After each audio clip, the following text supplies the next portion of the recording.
വലിയ തിരമാലകൾ ഉണ്ടായി.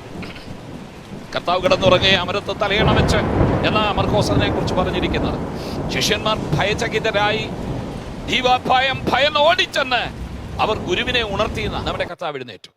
കാറ്റിനെ ശാസിച്ചു, കടലിനോട് ശാന്തമാകുക, അടങ്ങുക എന്ന് പറഞ്ഞു. കാറ്റ് അമർന്നു, വലിയ ശാന്തതയുണ്ടായി. എൻ്റെ ചിന്ത, ഒരർത്ഥത്തിൽ ഈ ശിഷ്യന്മാരെ സാഹചര്യങ്ങളെ നന്നായി പഠിച്ചിരുന്നെങ്കിൽ ദൈവത്തിൻ്റെ പ്രവർത്തികൾ, ചില കൈകാര്യങ്ങൾ വ്യക്തമായി മനസ്സിലാക്കാനായിട്ട് കഴിഞ്ഞേനെ. എൻ്റെ വിഷയം ഇതാണ് ഇന്ന്. Why the disciples should not be panic. എന്തുകൊണ്ട് ശിഷ്യന്മാർ പരിഭ്രാന്ത ചിത്തരാകേണ്ടതില്ലായിരുന്നു? 4 ചിന്തകൾ. 1, അതിൻ്റെ 35-ാമത്തെ വാക്യമാണ്. അന്ന് സന്ധ്യയായപ്പോൾ. അതാ ഒന്നാമത്തെ ചിന്ത. ഈ സംഭവം ഉണ്ടായത് അന്നാണ്.